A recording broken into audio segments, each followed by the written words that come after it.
देखो पढ़ना दर्पण, इसी को बोलते हैं मिरर।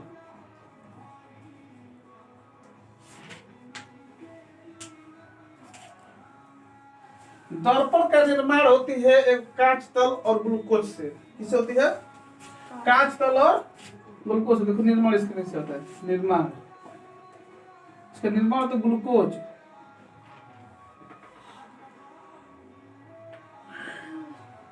ग्लूकोज प्लस में कांच तल होता है। कांच तल होता है कांच का कोई परत होती है, इसमें कलर की जाती है। कलर से मतलब है पेंट, कलई, पेंट, इसमें पेंट की जाती है। सिल्वर ब्रोमाइड है, AgB आता है, इससे ही कलर की जाती है ताकि जो भी प्रकाश की किरणें हो वो आर पार न करे, रिफ्लेक्स प्रवर्तन के लिए। ये तो हो गया दर्पण। दर्पण मुख्यतः दो प्रकार की होती है।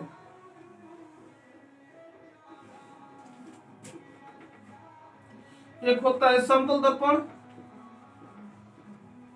दूसरा होता है गोलीय दर्पण। गोलीय दर्पण है ना।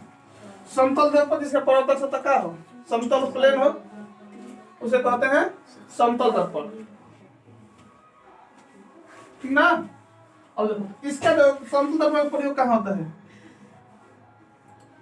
समतल दर्पण का गुण क्या है? समतल दर्पण को अगर थीटा पर झुकाएंगे ना, समतल दर्पण थीटा पर झुकाएंगे, क्या करेंगे? झुकाएंगे। अगर समतल दर्पण थीटा डिग्री पर झुकी हो तो उसमें प्रतिबिंब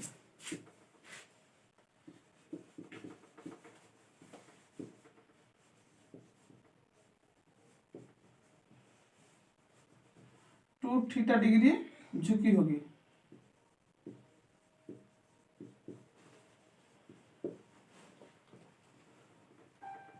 झुकेगी,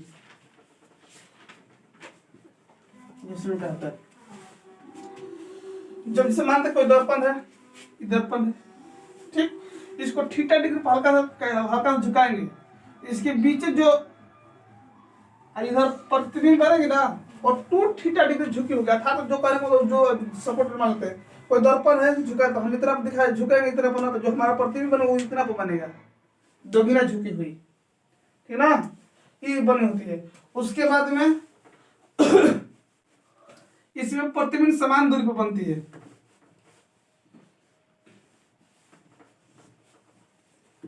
वस्तु से समान दूरी पर प्रतिबिंब बनती है, प्रतिबिंब बनती है।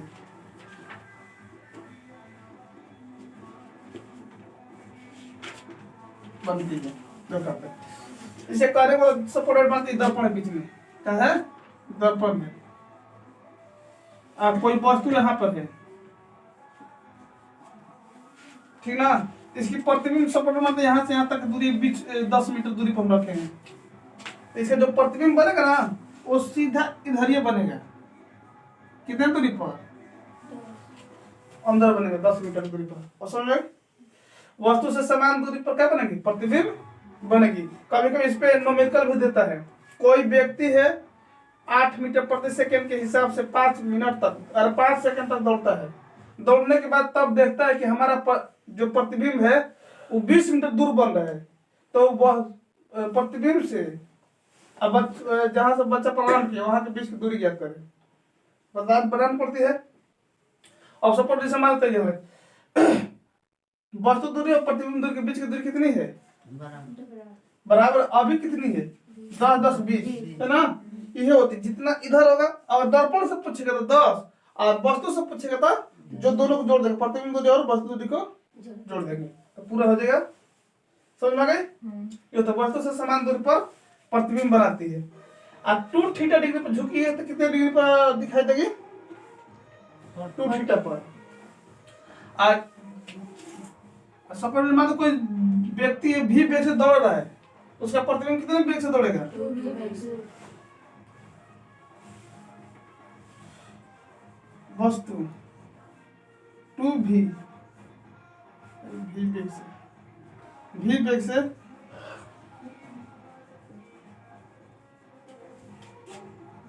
दौड़ेगी,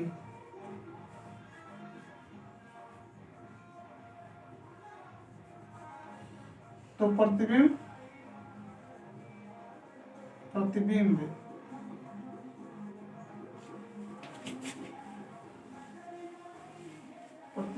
टू भी से दौड़ेगा।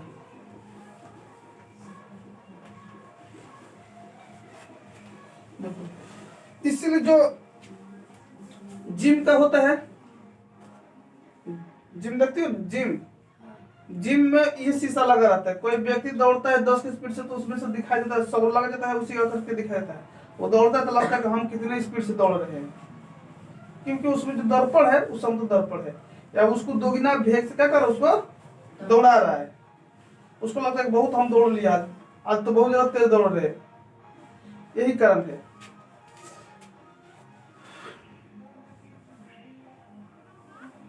बस इतना हो गया इसमें का। देखो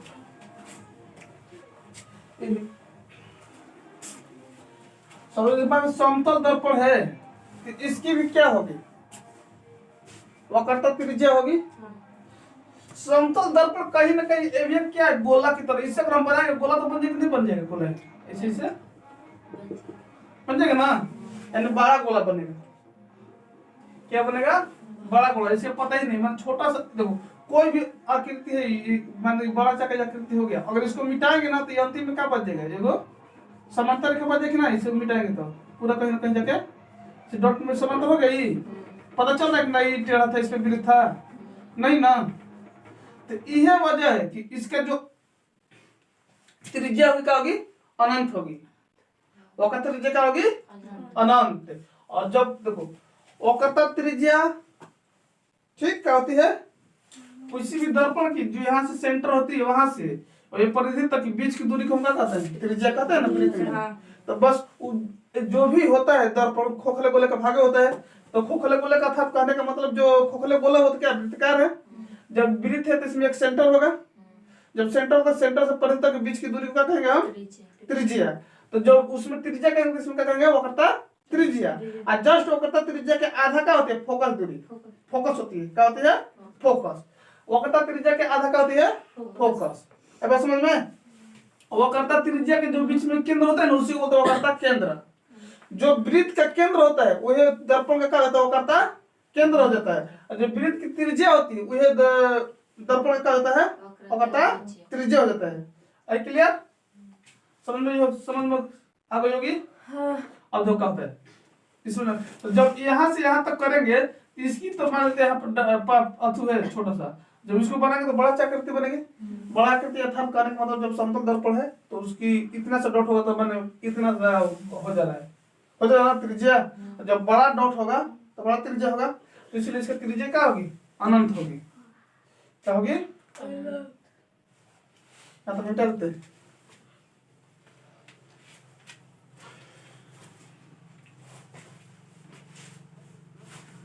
नोट करो,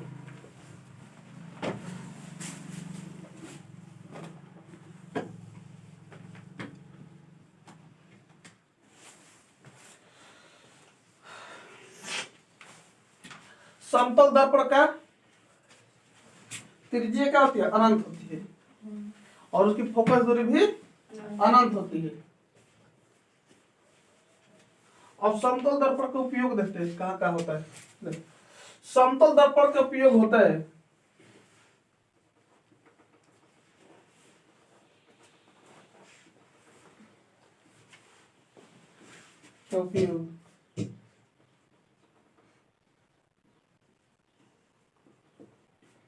उपयोग समतल दर्पण का उपयोग एक तो होता है डेली जो यूज करते हैं शीशा, आईना, आईना में होता है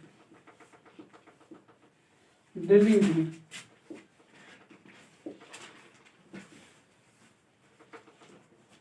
डेली यूज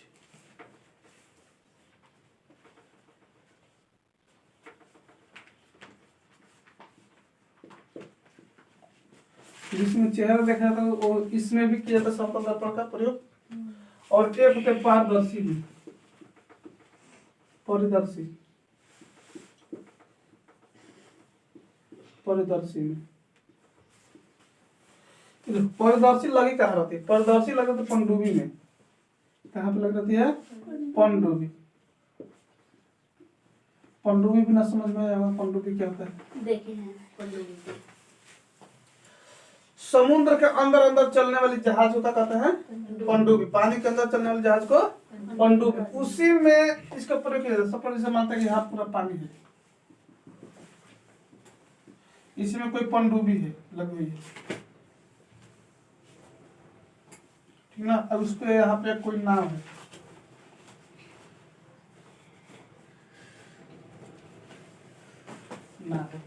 इसको देखने के लिए इसमें पेरिस्कोप, पारदर्शी को प्रयोग किया जाता है, जिसके वजह से पेरिस्कोप बोलते हैं।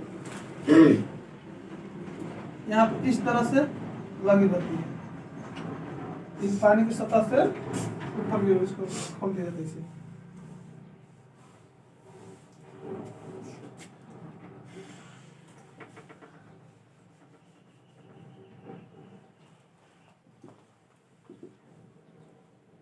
यहाँ पर नाव चल रही है, तो सपोज जिस मानते हैं पनडुब्बी नीचे है, समुद्र के यानी जल के ऊपर वाली चीज को देखने के लिए कुछ ना कुछ चाहिए ना, उसी में लगा रहता है पेरिस्कोप यानी पारदर्शी लगी जाती है।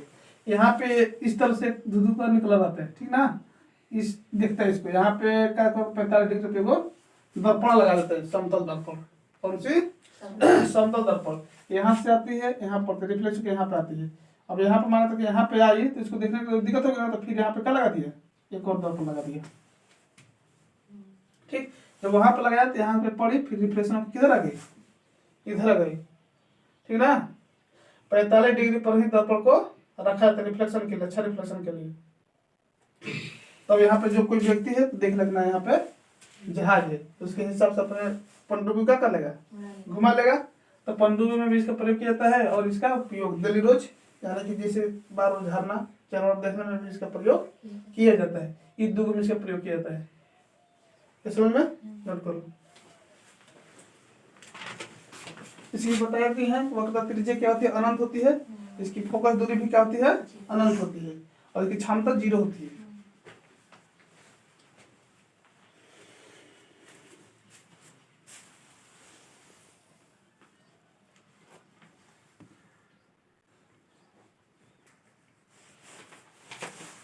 समतल दर्पण समझ में आ गई होगी। अब चलते हैं गोलीय दर्पण।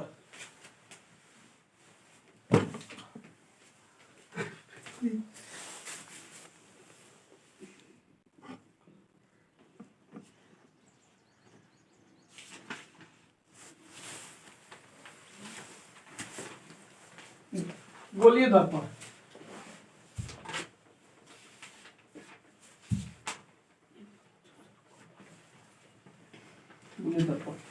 गोलीय दर्पण किसी खोखले गोले का एक भाग होता है। ये खोखले गोला हो गया, इसको क्या कहेंगे? गोलीय दर्पण। और सपोज मान लेते किसी भी दर्पण का दाहिने साइड क्या करना है? कलर करना है, और प्रकाश को हमेशा किधर से गुजरना है? बाएं साइड से। ये ध्यान रखना है कि ना इधर से घुसा दें, कभी भी नहीं, तो पूरा फिजिक्स जो है ना, फिजिशियन है विश्व का, किसी आ जाएगा। जो भी है प्रकाश इधर से जाना है, और कलर किधर से करना है? इधर से, नहीं कि इधर से कर देना है। किसी भी दर्पण का दाहिने साइड का करना है? कलर करना है, और बाएं साइड से प्रकाश को गुजारना है। ये ध्यान रखो। देखो गोलीय दर्पण क्या होता है? गोलीय दर्पण किसी खोखले गोले का भाग होता है। जब किसी खोखले गोले का भाग होता है तो इसके बीच में एक केंद्र होगी, इसको सी बोलेंगे, सेंटर, ठीक ना। जब यहाँ से यहाँ तक की जो दूरी है, इसी को हम क्या बोलेंगे? त्रिज्या। गोले का त्रिज्या दर्पण है तो क्या होगा? वक्रता त्रिज्या। इसको क्या बोलेंगे? आर। ये वक्रता त्रिज्या हो गई, आर हो गई। देखो इसको सपोज आधा पर मिटा देते हैं, आधा पर मिटा देंगे, दर्पण बन गए। तो इधर से अगर हम कलर करेंगे, ये हो जाती है अवतल। जिसकी परतः सतह धसी हुई हो और उठे हुए भाग पर कलई की गई हो, उसे क्या कहते हैं? अवतल। ठीक। जब कि कोई भी दर्पण होगा तो गोला का बना है, तो उसके बीच में केंद्र होगी, उसको क्या बोलेंगे? वक्रता केंद्र। और केंद्र से परिधि तक की दूरी को क्या बोलेंगे? वक्रता त्रिज्या। उसमें वो त्रिज्या बोला जाता है, इसमें क्या बोलेंगे? वक्रता त्रिज्या। ये हो गई। अब केंद्र और वक्रता त्रिज्या समझ में आ गई ना। अब एक होती है फोकस, क्या होती है? फोकस। तो जो फोकस होती है वक्रता त्रिज्या की क्या होती है? आधी होती है। फोकस क्या होगी? वक्रता त्रिज्या की आधी होगी। अब समझ में ये होती है, यहां तक समझ में आ गई। सपोज मानते हैं कि एक और गोला है, ठीक। यहाँ पे जब गोला है तो इसके सेंटर होगा, केंद्र होगा, जिसको बोलेंगे वो करता केंद्र। जब केंद्र होगा तो यहाँ से यहाँ तक एक त्रिज्या होगी ना, जिसको क्या बोलेंगे? वो करता त्रिज्या। इधर इसको इधर से मिटा देते हैं, इधर से मिटा देते हैं, इधर से। हमको सबसे पहले पता है किसी भी दर्पण का कलर किधर से करना है? इधर से करना है ना। इधर से हमने कलर कर दिया, ये हो गई सी, ये हो गई आर, ठीक। अब बताओ ये कौन सी दर्पण हो गई? ये उत्तल हो गई। इसका थुथुर क्या है? उठा हुआ है, उत्तल दर्पण। ये हो गई अवतल दर्पण, अवतल दर्पण। अब देखो, अब इसमें किसी को डाउट नहीं होगा। वक्रता केंद्र क्या है, वक्रता त्रिज्या क्या है, फोकस क्या है और दर्पण क्या है। जो भी दर्पण है किसका है? खोखले गोले का एक भाग है। जब खोखला गोला होगा तो कोई ना कहीं का एक वृत्त की आकृति का होगा। जब हम लोग पहले जान भी चुके हैं कि वृत्त क्या होती है। जब वृत्त होते है उसके बीच की दूरी को, बीच में एक बिंदु होती है, उसे क्या बोलते हैं? सेंटर बोलते हैं, केंद्र बोलते हैं। तो इसी केंद्र को हम दर्पण में क्या बोलेंगे? वो करता है केंद्र बोलेंगे। और जब दर्पण है तो बिंदु जहां से सेंटर से और परिधि तक के बीच की दूरी को हम वक्रता त्रिज्या बोलते हैं ना। उस वक्रता त्रिज्या किसमें क्या बोलेंगे? और त्रिज्या उसमें बोलते, सॉरी उसमें क्या बोलते हैं? त्रिज्या। तो उसी त्रिज्या को इसमें क्या बोलेंगे? वक्रता त्रिज्या। ऐसे समझ में। अब फोकस जो होती है ना, तो वक्रता त्रिज्या क्या होती है? आधी होती है। किसी चीज की वक्रता त्रिज्या से मतलब कि आर क्या है? 20 है, इसकी फोकस दूरी क्या हो जाएगी? 10, ठीक। अब एक केंद्र है, जो डॉट वाला केंद्र है उसको केंद्र बोलते हैं। और जब हेजे से हे तक इसको दूरी को नापेंगे तो हो जाती है वक्रता त्रिज्या। ऐसे समझ में। वक्रता केंद्र एक देगा, एक वक्रता त्रिज्या देगा। तो वक्रता केंद्र वक्रता त्रिज्या पजल नहीं होना है। जो यहाँ पे गोल डॉट है वो क्या है? वक्रता केंद्र है। यहाँ से यहाँ तक के बीच की दूरी क्या है? वक्रता त्रिज्या है। वक्रता त्रिज्या इसकी जो आधी है वो क्या है? फोकस है। हम जानते हैं किसी भी दर्पण को कलर करना है दाहिने साइड से, और प्रकाश को गुजारना है बाएं साइड से। तो एक ही दर्पण से क्या हो गया? दो गोलीय दर्पण से किस क्या क्या करना पड़ेगा? अवतल दर्पण, उत्तल दर्पण। इसलिए गोलीय दर्पण कितने होते हैं? 2। एक अवतल होता है, एक उत्तल। जिसका परावर्तक सतह धंसी हुई हो, ठीक ना, और उठे हुए भाग पर कलर की गई उसे क्या कहेंगे? अवतल। जिसकी परावर्तक सतह उठा हुआ हो और धंसे हुए भाग पर कलर की गई उसे क्या कहेंगे? उत्तल, ठीक ना। देखो ये हो गया ना, इधर से कलर किया है, इसका उठा हुआ भाग है। इधर क्यों क्या होगा? उत्तल। इसके धंसा हुआ भाग है परावर्तक सतह, इधर से उठे भाग पर कलर किया, इसे क्या कहेंगे? अवतल। इसको देखो अभिसारी क्यों कहते हैं? इसको अपसारी, हाँ इसको अपसारी, इसको अभिसारी क्यों कहते हैं? अवतल दर्पण है, यहाँ पे एक मुख्य फोकस होती है, क्या होती है? मुख्य फोकस। जब प्रकाश की किरणें जाती है ना तो टकरा के एक बिंदु पर आती है यहाँ पे, ठीक। यहाँ पर मिल रही है बिंदु पर, एक बिंदु पर मिलती है, इसलिए क्या बोलते हैं? इसे अभिसारी, अभिसारी दर्पण। यहाँ पर मिला ना। अवतल दर्पण में जो भी प्रकाश की किरणें जाती है टकराने के बाद इस तरह से घूम रहा है। ये जो टकराएगा तो ये टकराया तो टकराने के बाद इधर है, इधर नहीं जाएगा, किधर आएगा? इधर है। यहाँ पे भी है, इधर आएगा, यहाँ पे भी इधर आएगा। इसीलिए जो ई क्या करते हैं? बिंदु पर क्या करता है? मिला देता है। इसलिए इससे क्या होता है? इसे बोलते हैं अभिसारी। ये क्या होता है? अपसारी। इस तरह से इसका थूथुरा यहाँ पे पड़ा मेन, यहाँ पे प्रकाश की किरणें इधर ना जाएगा, इधर चला जाएगा, यहाँ पर भी इधर चला जाएगा, यहाँ पर भी इधर चला जाएगा, यहाँ पर भी इधर चला जाएगा। अर्थात करने का मतलब ये कहीं ना कहीं मिलेगा नहीं, वो छितराते रहता है, पूरे फैला रहता है। इसलिए क्या बोलते हैं इसको? अपसारी। आई बात समझ में? अभिसारी, अपसारी। इसी को देखो, जब ये एक बिंदु पर मिलता है इसी क्या कहते हैं अपसारी। इसका उपयोग देखो कहाँ कहाँ होता है। जैसे हम टॉर्च बारते हैं, टॉर्च बारे में तो हमको छितरा के प्रकाश नहीं चाहिए। जो टॉर्च बारते तो देखते हो बिंदु पर ऐसे गोला गोला धुआं बनता है ना, मतलब वो एक बिंदु पर क्या करता है, फोकसित करता है। इसलिए इसका उपयोग कहाँ करते हैं, टॉर्च में। जैसे बड़े बड़े हेडलाइट हो गई गाड़ी की, उसी में करते हैं, ताकि जो भी आगे की वस्तु क्या हो फ्रेश दिख जाए, ताकि इस तरह से छितराए ना, एकदम जिस वस्तु पर पड़े वो पूरी तरह से दिखाई दे। इसका सोलर कुकर में आएगा प्रज्वलक होती है। सोलर कुकर में कैसे, सोलर कुकर को रख देंगे धूप में रख देंगे, उसमें लगा रहता है कौन सा अवतल, वो क्या करता है पूरे किरण को खींच के एक बिंदु पर से मिला देता है, जिसकी वजह से खतक खतक का खाना बनना चालू होता है, वो खाना जल्दी बन जाती है, ठीक ना, बन जाती है। उसके बाद में प्रज्वलक यानी आग लगाने में भी काम आता है। सपोज जैसे मानते कोई कागज रख के दर्पण दर्पण रख देंगे, और दर्पण वो एक बिंदु क्या करना है, फोकस पर ही रखते हैं तभी चलता है। फोकस पर रखें तो पूरे प्रकाश को किरण क्या करेगा, एक जगह बिंदु पर बटरेगा, बटरने के बाद वहां पे बहुत ज्यादा गर्मी हो जाएगी, इसको उसमें से प्रज्वलक यानी आग लग जाती है। तो इसका उपयोग हो गया। इसका उपयोग कहाँ लगाता है, स्ट्रीट में समझ में आता है, सड़क पर देखती हो इस तरह से लगा रहता है बोल, इस तरह से देखो।